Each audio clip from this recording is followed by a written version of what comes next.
Greetings, friends. I want to tell you kind of a funny story from when I was in Tanzania back in 2010. I stayed there for a few months volunteering, and international volunteering caters mostly to Western women, middle class, upper class women, so I was living with mostly women. That was an experience. But there were some older men there, which was cool, particularly a man named Troy. He was this black guy, about 48 years old, from Chicago. And he was a cool guy, easygoing, great sense of humor, and had seen a lot in his life. He worked as a firefighter for many years, and then later on, just because he wanted to, he became a paramedic in Chicago. So we had all sorts of crazy stories. And I went out for drinks, or I forget. I was friendly with the women back then. I was so innocent. I was only 23. I didn't have the sort of knowledge, and I was friend zoned. And of course, when they friend zone you, they're going to tell you lots of stuff. And they were telling me something interesting, like, they had some beef with Troy, or they didn't like Troy because he didn't like gay people, apparently. And I mean, I don't have anything against gay people. That doesn't really affect my opinion about Troy. But they were telling me that, he had a gay brother who died from HIV. How could he be so terrible to hate gay people? And then they were going on like, he's actually conservative and getting really angry. And this particular young lady, she was, let's call her Kaylee. She was 29 years old, from New York. She worked in international finance. She was the most beautiful woman I've ever met in my life. I was completely infatuated with her. I was such a fool. But she was, I got along well with her, but in this moment she was kind of incensed. And she said, in reference to Troy and his conservative traditional views, she said, those are the kind of people that just want me to be wearing an apron. So I wanted to make a video focusing on, will women have to wear aprons again? Because at first it seems kind of like an outrageous claim. Like, no, ladies, you won't have to be wearing an apron. But in another sense, she does kind of do a good job of hitting the nail on the head there, because it's whether or not women will have to wear an apron again, the issue is really the patriarchy. Will we have to return to a patriarchy where a few strong men call the shots and keep women in their place? And the answer is yes. We will have to return to a patriarchy. The sooner the better. Western civilization may already collapse before we get to that time. And women, it's not their fault. They just want more resources. That's their natural inclination. And they do have this nurturing instinct.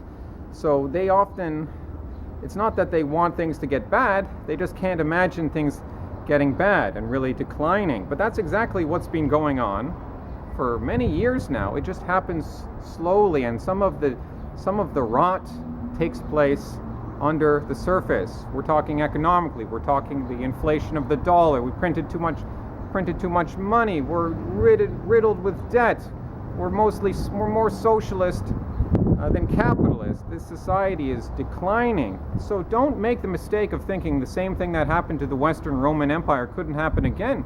We could collapse into feudalism. The barbarians are ISIS and other Islamic groups, and we're already competing with China. So there's plenty of things to facilitate this collapse. And then once we collapse into a feudalist system, it'll just be the strong men anyways. That's not a great system. I want the free market. I want to have this sort of more like 18th century England, 19th century America, that kind of thing. That was working out very well. Women were happy too. Everyone was benefiting. Not this socialist society. It can't last very long anyways. So, unfortunately, ladies, you may have to put on an apron again, because we blow ourselves back to the Middle Ages. Our technology goes out the window. I mean, we go through a major war.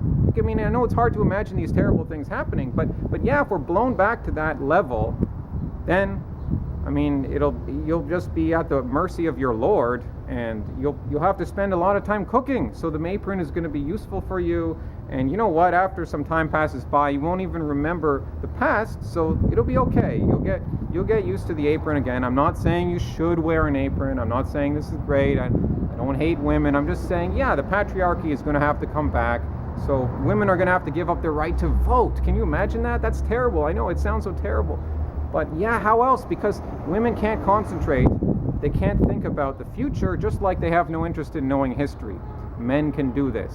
Maybe, if anything, because we have testosterone. It allows us to concentrate. It allows us to read long books. It allows us to make serious plans.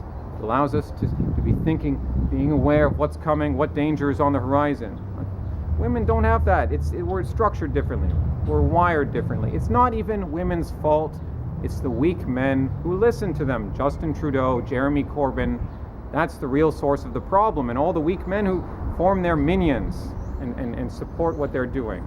So, Aprons, Pioneer Village, Middle Ages. I hope we don't get back there. I hope Western civilization can continue. But democracy isn't even a great thing. Many males shouldn't be voting either. It should probably just...